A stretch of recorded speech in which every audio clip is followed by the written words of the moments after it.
Meus irmãos, como vão? Estamos de volta para mais um estudo na Epístola de Paulo aos Romanos. Com a graça de Deus, como passou a semana? Espero que bem, debaixo da graça, debaixo da proteção do nosso Senhor. Eh, Antes de começarmos, né, o nosso estudo, como nós temos por hábito, vamos curvar nossa cabeça, vamos orar, vamos buscar o Senhor. Senhor nosso Deus e Pai, nós agradecemos ao Senhor pelas bênçãos com as quais o Senhor tem nos agraciado. Nós te louvamos, Senhor, porque nós podemos contar com o auxílio do Santo Espírito, confiados nos méritos de Cristo, para que nós possamos, assim, nos achegarmos ao Senhor, termos a certeza de que fomos tomados por Ti como filhos. E, por fim, terminaremos por herdar essa terra, sendo redimidos por Ti mesmo. Clamamos, ó Deus, nessa noite, que o Senhor, ó Pai, derrama sobre nós a Tua unção, o Seu Santo Espírito, para que possamos compreender as palavras, compreender o ensino do apóstolo Paulo, que ele nos deixou registrado e que o Senhor preservou até nós, na presente data, pelo seu poder, pela sua providência. Nós agradecemos, nós lhe pedimos e oramos, confiados nos méritos do nosso Senhor Jesus, no seu sacrifício eficaz e na sua intercessão por nós. Amém. Senhor, nós temos estudado, então, eh, os capítulos iniciais da Epístola aos Romanos. Agora nós chegamos ao capítulo 8. Nós passamos pelo capítulo 7, em que Paulo ele faz, então, alguns comparativos, né? Ele compara a questão da lei e do pecado, e a questão do homem estar debaixo ou não da lei, debaixo ou não da lei do pecado, ou debaixo da lei do Espírito. Então, ele faz essa comparação, ele demonstra que o pecado se utiliza da lei para exatamente condenar, né, aqueles que procuram se achegar a Deus unicamente pelos méritos próprios do pretenso cumprir a lei. E o fato do pecado nos inclinar para a prática da rebelião contra Deus, o próprio pecado ele se utiliza da lei para nos condenar. E ele termina o capítulo fazendo uma comparação, né, chegando à conclusão de que somente pela graça e pelo sangue de Cristo que nós somos libertos da escravidão do pecado. E aí nós podemos contar com a eficácia do sacrifício de Cristo para nos redimir diante do Senhor. Ele abre então o capítulo 8 com o seguinte texto, que é muito conhecido. Agora, pois, já não existe nenhuma condenação para os que estão em Cristo Jesus, porque a lei do Espírito da vida em Cristo Jesus livrou você da lei do pecado e da morte.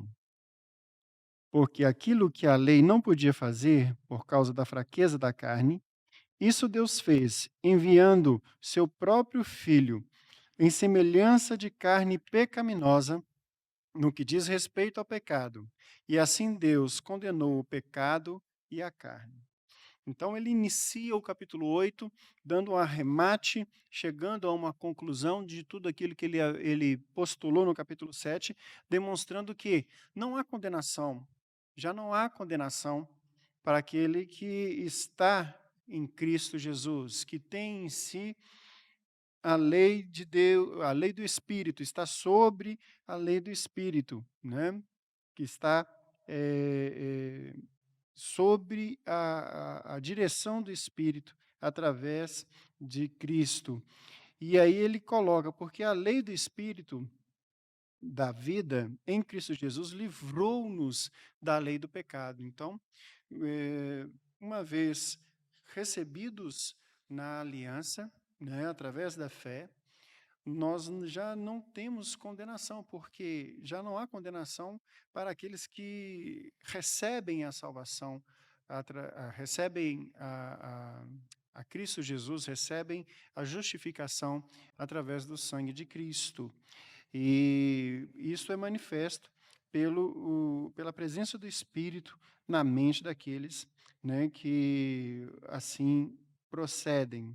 Porque aquilo que a lei não podia fazer, verso 3, aquilo que a lei não podia fazer, que é redimir o homem não conseguia cumprir os requisitos da lei, o Senhor fez, né? Já que o homem não podia, o Senhor fez como?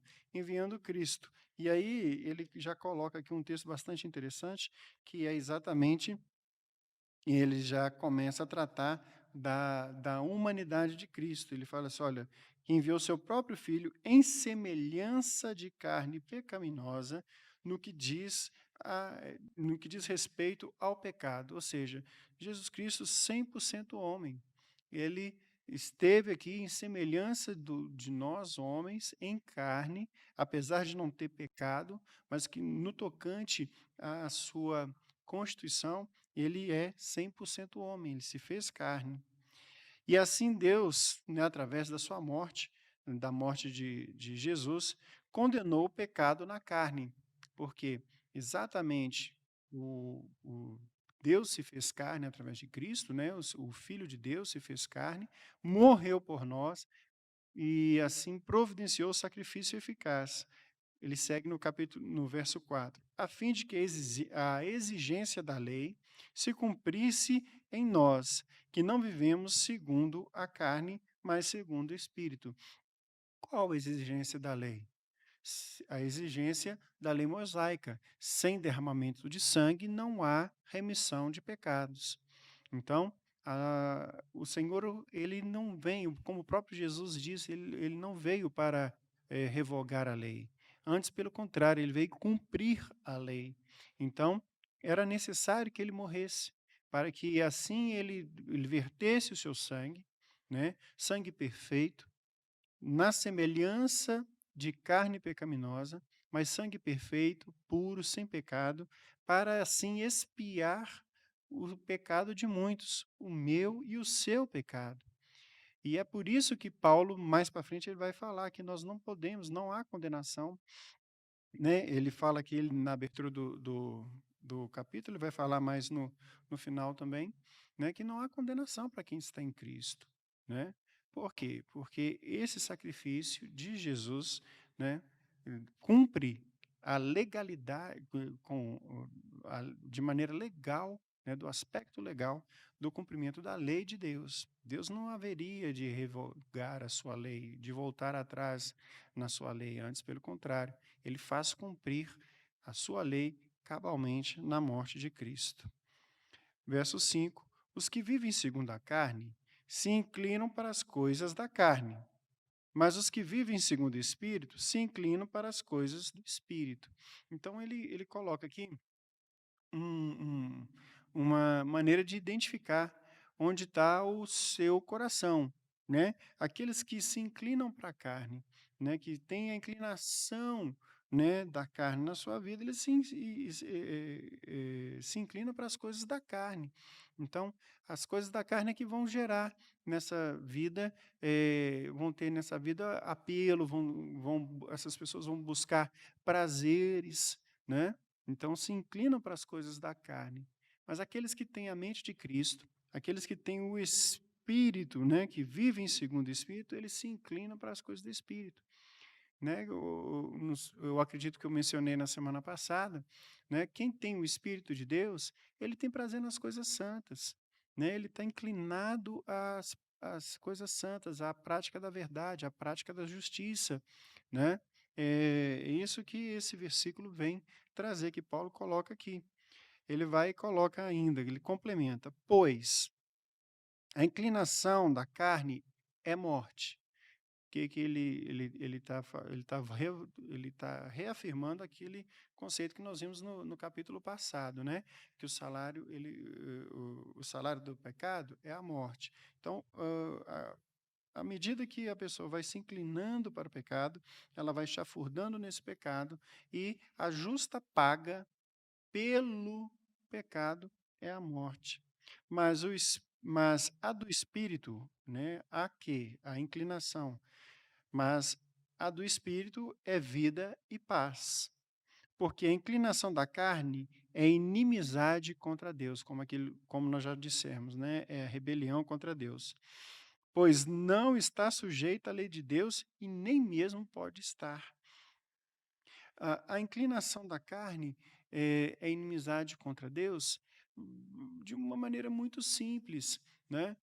Se você busca o seu prazer, você não vai ter prazer nas coisas santas. Se você busca as coisas do seu coração, você não está interessado em agradar o coração de Deus.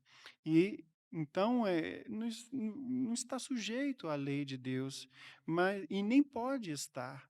Então, essa colocação aqui faz com que a gente veja muito claro, né, que é impossível estar sujeito a Deus, tendo inclinações, né, dando ouvido à inclinação da carne, né?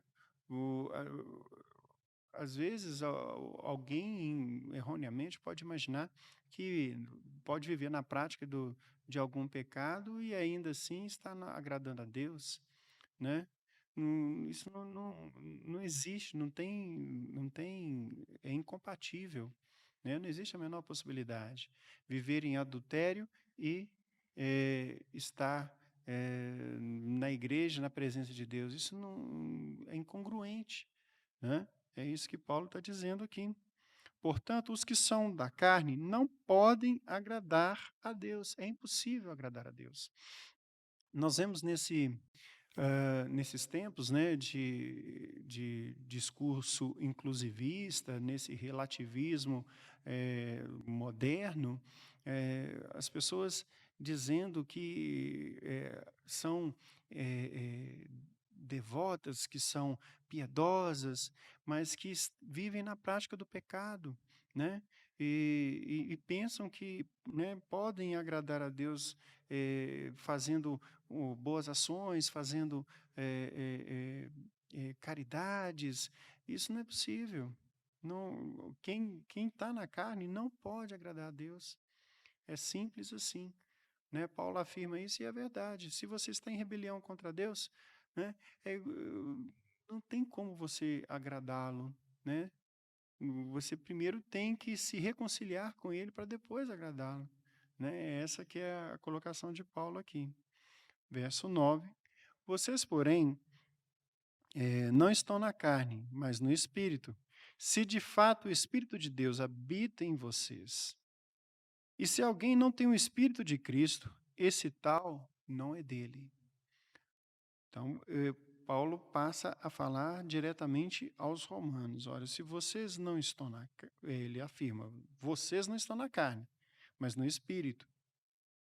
Se de fato o Espírito de Deus habita em vocês. Então, é, é incongruente, é impossível, né, ter o Espírito de Deus e estar na carne. As duas coisas, elas não são compatíveis. E aí ele fala assim, se alguém não tem o Espírito de Cristo, você vê que ele troca aqui, né? Espírito de Deus, Espírito de Cristo, ele usa, né, ele intercambia as duas afirmações, colocando no mesmo peso, né? O Espírito de Deus, o Espírito de Cristo, você vê que para ele está no mesmo status, né? O Deus, Cristo, eles estão, né? Ambos são Deus, né? Ambos têm a mesma operação na vida do crente. Então eu falo, se alguém não tem o Espírito de Cristo, esse tal não é dele, né? E segue no verso 10. Se, porém, Cristo está em vocês, o corpo, na verdade, está morto por causa do pecado, mas o espírito é vida por causa da justiça. Então, aquele que tem Cristo em si, e aqui ele já vai tratar de uma outra situação, da união, né, do crente com Cristo, né? Aqui nós precisamos fazer algumas ressalvas, né? Porque durante algum tempo pensou-se que o Espírito Santo e o Senhor Jesus fosse a mesma coisa, fossem a mesma entidade a habitar nos crentes. Na realidade, e não é isso que Paulo está afirmando aqui, né? Na realidade, os dois operam, né? O Espírito Santo mora no crente para auxiliá-lo, e o Senhor Jesus, né, está unido com a sua igreja, como esposo que está unido com a sua esposa, né? Então, se você é parte do corpo de Cristo, parte da igreja, o Senhor Jesus está unido contigo.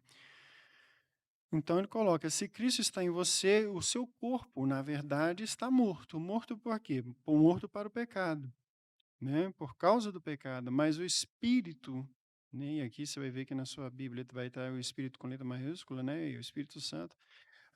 O Espírito é vida por causa da justiça. A justiça de quem? Da justiça de Deus, da justiça de Cristo. Então, uma vez que foi cumprida a justiça, a exigência legal através da morte do Senhor Jesus, essa justiça que nos é imputada nos dá vida. Ele vai falar mais a respeito dessa vida, de que tipo de vida é essa que nos é dada mais para frente. Verso 11. Se em vocês habita o Espírito daquele que ressuscitou Jesus dentre os mortos, esse mesmo que ressuscitou Cristo dentre os mortos, vivificará também o corpo mortal de vocês, por meio do seu Espírito que habita em vocês. Então, ele está falando aqui da era vindoura. Quase que eu jogo esse microfone no chão. Ele está falando da era vindoura. Ele está falando aqui o seguinte: se você, né, se o Espírito de Deus habita em você, esse mesmo Deus que ressuscitou Jesus dentre os mortos, vai ressuscitar também o seu corpo mortal, né? Que esse corpo perece, ele não foi regenerado ainda. Esse corpo de pecado, ele há de ser sumido, há de ser regenerado, transformado, né? Ele vivificará também o corpo mortal de vocês por meio do Espírito que habita em vocês. Mais para frente, nós vamos voltar nesse tema aí. Verso 12. Assim, pois, irmãos, somos devedores não à carne, como se estivéssemos obrigados a viver segundo a carne. Porque se vocês vivem segundo a carne, caminharão para a morte. Mas se pelo Espírito mortificarem os feitos do corpo, certamente viverão. Então, nós lemos aqui o verso 12 e 13, ele já coloca assim: nós não somos mais devedores, nós não temos mais dívida para com a lei, não temos mais dívida para com a carne, não temos a nossa dívida, ela foi paga, né, com o Senhor através do sacrifício de Cristo. Então, se nós já estamos, né, justificados, né, pelo sacrifício de Jesus, então nós não vivemos mais segundo a carne, porque o seu Espírito habita em nós. E através desse Espírito que nos auxilia a mortificar os feitos desse corpo, certamente nós alcançaremos a vida. Então nós vemos aqui, né, todo Paulo trabalhando as ações, o trabalho da Trindade, né? O Pai que envia o Filho que morre para cumprir a exigência da lei e nos resgatar, o Espírito que nos auxilia a mortificar as obras do pecado, do corpo, né? Nós vamos ver isso mais para frente. Pois todos os que são guiados pelo Espírito de Deus são filhos de Deus. Porque vocês não receberam o espírito de escravidão, para viverem outra vez atemorizados, mas receberam o Espírito de adoção, por meio do qual chamamos Abba, Pai. Então, ele coloca aqui verso 14 e 15. Nós, então, somos guiados pelo Espírito de Deus, somos recebidos por adoção como filhos de Deus, né? E nós não temos mais o espírito de escravidão, não devemos viver com medo, com receio, com aquela impressão de que, ah, meu Deus, será que eu estou sendo aceito? Será que eu realmente, né, tenho os meus pecados perdoados? Não, nós recebemos um espírito de adoção, somos feitos filhos de Deus, por meio do qual clamamos Abba, Pai. Abba é uma palavra em aramaico, né, para pai, né, que o Paulo cita aqui. O próprio Espírito, verso 16, confirma ao nosso espírito que somos filhos de Deus. Isso aqui é muito interessante. É a certeza da salvação, né? Se você tem o Espírito Santo habitando em você, esse Espírito confirma no nosso espírito, na nossa mente, que nós somos filhos de Deus, que nós recebemos essa adoção, que nós recebemos essa justiça imputada e agora somos feitos filhos de Deus, né? Então, é uma relação de causa e efeito. Se você tem dúvida, o fato de ter dúvida já é uma resposta, né? Porque o Espírito, ele testifica. Então, ele testifica no seu coração, na sua mente, né, o fato de você ter sido feito filho de Deus. Olha esse verso 17. E, se somos filhos, somos também herdeiros, herdeiros de Deus e co-herdeiros com Cristo. Se com ele sofremos, para que também, se com ele sofremos, para que também com ele sejamos glorificados. Mais uma vez, Paulo, ele traz aqui à baila essa situação da glorificação do corpo do crente, né? Então, se nós somos filhos de Deus, nós somos herdeiros, co-herdeiros de Jesus Cristo na sua glorificação, né? Cristo, nós sabemos, ele passa pela humilhação, ele encarna, né? Ele passa pela crucificação e depois ele passa pela glorificação, ele é ressurreto dos mortos e é assunto aos céus e está sentado à destra de Deus. Então, da mesma maneira, nós havemos de herdar juntamente com Cristo essa, né, nós passamos pela mesma situação. Nós morremos juntamente com ele, né, no seu sacrifício, morremos na cruz, ao receber a sua a sua salvação, o seu sacrifício, a sua justiça, né? Através do seu Santo Espírito, nós nascemos de novo, né? Nós somos, entre aspas, ressuscitados, né? Nascemos de novo para uma nova vida, haveremos de ser redimidos, glorificados no nosso corpo, né? Para a glória de Deus. Verso 18.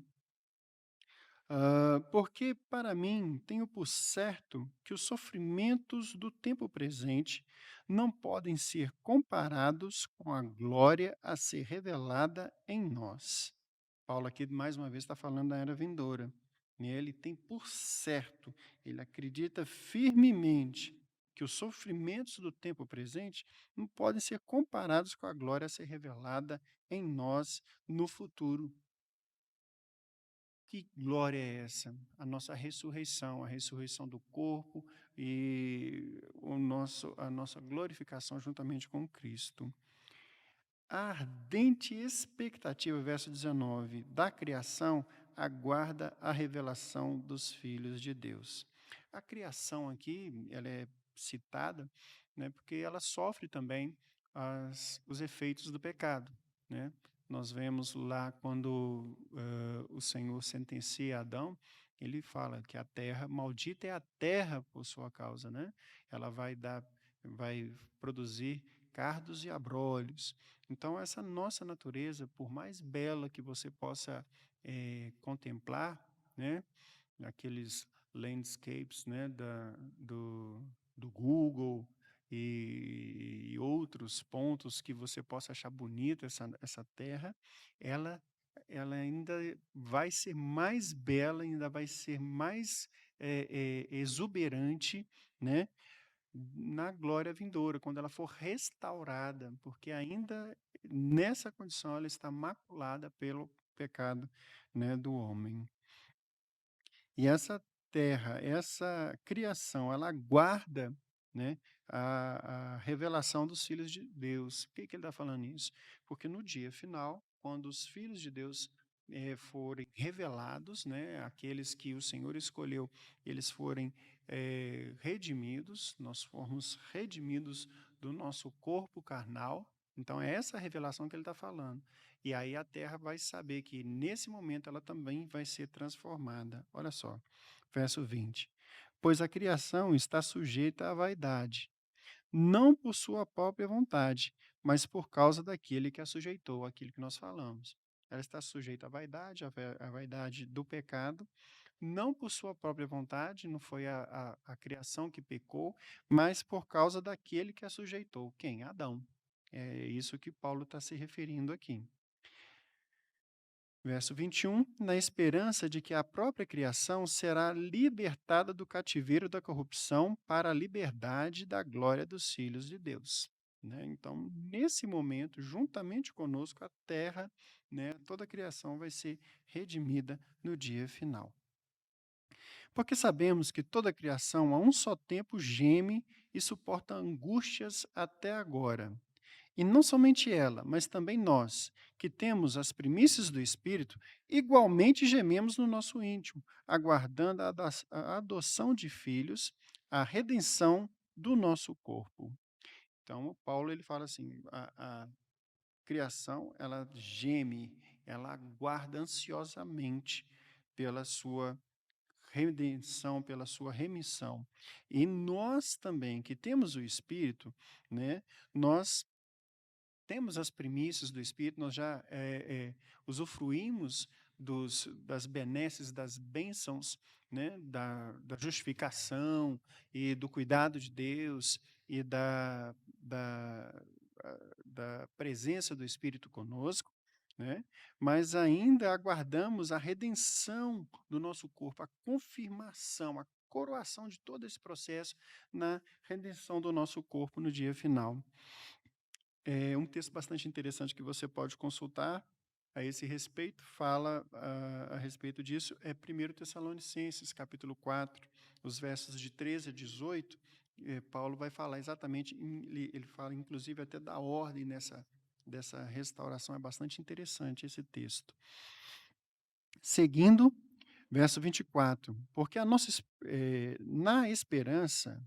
na esperança fomos salvos. Ora, esperança que se vê não é esperança, mas quem espera o que está vendo. Mas se esperamos o que não vemos, com paciência aguardamos. Então ele fecha esse argumento exatamente eh, para essa esperança que nós somos salvos, né? E nós esperamos aquilo que nós não vemos, esperamos a promessa daquilo que nós aguardamos pacientemente a volta do nosso Senhor Jesus Cristo. Ele abre o verso 26. Da mesma maneira, também o Espírito nos ajuda em nossa fraqueza. Olha aqui mais uma vez a operação da Trindade, né? Agora o Espírito nos auxiliando na nossa fraqueza. Porque nós não sabemos orar como convém, mas o próprio Espírito intercede por nós com gemidos inexprimíveis. E aquele que sonda os corações, Deus, sabe qual é a mente do Espírito. Ele sabe qual mente tem o Espírito, né?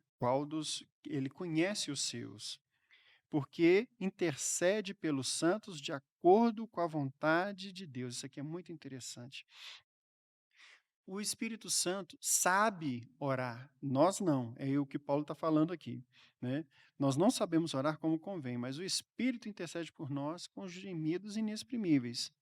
E Deus, que sonda os corações, conhece essa oração.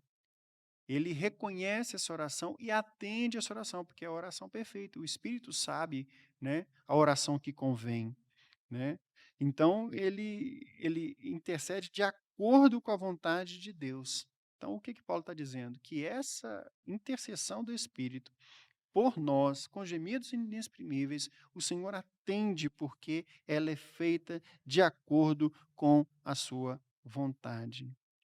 Sabemos que todas as coisas cooperam para o bem daqueles que amam a Deus, daqueles que são chamados segundo o seu propósito. Então, ele está fechando exatamente essa questão da oração. Então, essa oração, essa intercessão do Espírito por nós, né, junto ao Pai, ela há de ser eficaz. Então, todas as coisas cooperam para o bem daqueles que amam a Deus, aqueles que têm esse espírito, daqueles que estão chamados segundo o propósito de Deus. Verso 29. Pois aqueles que Deus de antemão conheceu, ele também predestinou para serem conformes à imagem do seu Filho, a fim de que ele seja o primogênito entre muitos irmãos. Então, aqui nós vemos primeiro, verso 28, a, a, ele fala que todas as coisas cooperam para o bem daqueles que amam a Deus, isso aqui é providência, né? Verso 29, ele fala: aqueles que Deus de antemão conheceu, ele também predestinou. Então, não preciso nem citar, isso aqui é predestinação. O Senhor predestinou, ele conheceu de antemão, ele mesmo comissionou, ele mesmo vocacionou essas pessoas com a fé salvadora, né? Para que eles, né, fossem segundo a imagem de Cristo, se conformassem, se transformassem na imagem de Cristo através do Espírito, né? Para que então Jesus seja o primogênito de muitos irmãos. Nós seremos semelhantes a Cristo. Olha que coisa bacana. Por isso que ele fala no verso 18, né? Não dá para imaginar os sofrimentos da terra, dessa terra, eles vão de ser ínfimos se comparados a essa glória que nós receberemos, né? Até mesmo a morte, né? Ele vai falar mais para frente disso. Verso 30. E aos que predestinou, a esses também chamou. E aos que chamou, ele também justificou. E aos que justificou, esses também glorificou. Muito bem, então ele dá aqui toda uma ordem, né, a ordem dos saludes, a ordem da salvação. Primeiro o Senhor predestina, e esses hão de ser chamados eficazmente, eles recebem o chamado eficaz, eles recebem a fé. E aí, esses mesmo, eles são justificados através da fé pelo sacrifício de Cristo, e esses que são justificados, nós que somos justificados, ele também glorificou. Ele usa o tempo passado aqui para um evento que ainda vai acontecer, que é a nossa glorificação. Então, assim, isso tudo já aconteceu, é certo, né? Esse processo, ele é inequívoco, ele é contínuo e ele é inevitável. Então, ele há de, nós que somos chamados, que somos predestinados para a salvação em Cristo Jesus, nós vamos passar por todos esses passos, e é por isso que Paulo, ele também, esses também glorificou, porque já estamos glorificados, ainda não recebemos, né? Ainda estamos nesse corpo pecaminoso, mas haveremos de ser glorificados juntamente com Cristo. Verso 31. Que diremos então à vista dessas coisas? Se Deus é por nós, quem será contra nós? Verso 32. Aquele que não poupou o seu próprio filho, mas por todos nós o entregou, será que não nos dará graciosamente com ele todas as coisas? Quem intentará acusação contra os eleitos de Deus? É Deus que nos justifica. Nossa, esse texto aqui, Paulo, ele, né, aqui está dando um arremate, a coroação de todas essas coisas, ele fala assim: "Poxa, o que que nós vamos dizer agora?", né? A respeito de todas essas coisas, como nós falamos, nós vemos aqui, ó, no verso 3 o pai envia o filho, no verso através, né, ainda nesse versículo 3 ele fala que, olha, ele condenou o pecado da morte, ou seja, ele envia o filho vem, cumpre, né, os seus, os requisitos da lei, o filho está conosco, no verso 10 ele fala, quem está em Cristo, né, ele fala isso, então o filho está conosco, o Espírito está conosco, né, nós vemos aqui a intercessão do Espírito nos versos 26 ao verso 30, né, e agora nós vemos aqui a obra do Pai de novo, né, que é Ele mesmo que nos justifica. Quem tentará acusação contra os eleitos de Deus? Porque é o próprio Deus que nos justifica. Então, não há acusação, não há pecado que nos condene, né? Ele vem aqui, né? Quem tentará acusação contra os eleitos de Deus? É Deus quem os justifica. Verso 34. Quem os condenará? É Cristo Jesus quem morreu. Ou melhor, quem ressuscitou, o qual está à destra de Deus e também intercede por nós. E aí ele fala, então, quem haverá de nos condenar? Porque é Cristo, através do seu sacrifício, da sua ressurreição, da sua glorificação, está sentado à destra de Deus nesse momento, intercedendo por nós, através do seu sangue. Olha que coisa linda. Verso 35. Quem nos separará do amor de Cristo? Será a tribulação, ou a angústia, ou perseguição, a fome, a nudez, ou o perigo, ou a espada? Ele cita todas essas situações. Quem nos separará do amor de Cristo? Quem tem poder para isso? Ninguém. Ele cita todas essas situações, né? Nem mesmo a morte. Ele cita aqui a tribulação, a angústia, a perseguição, fome, nudez, perigo, espada. Ele cita aqui o Salmo, né? Salmo 44, como está escrito: por amor de ti, somos entregues à morte continuamente, fomos considerados como ovelhas para o matadouro. Né? Então, nem mesmo a morte há de nos separar do amor de Deus. Para falar a verdade, a morte, ela vai nos conduzir, né, para perto. O próprio Paulo, mais para frente, ele vai falar a esse respeito, né? Em outras epístolas, ele vai falar exatamente a esse respeito. Ele fala assim, olha, para mim, viver é Cristo, morrer é lucro, porque se eu morro aqui, eu estou junto do Pai, eu estou junto do meu Senhor Jesus.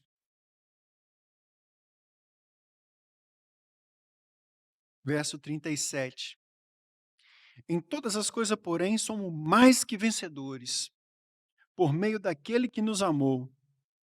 Porque eu estou bem certo de que nem morte, nem vida, nem anjos, nem principados, nem as coisas do presente, nem do porvir, nem poderes, nem altura, nem profundidade, nem qualquer outra criatura poderá nos separar do amor de Deus que está em Cristo Jesus, nosso Senhor.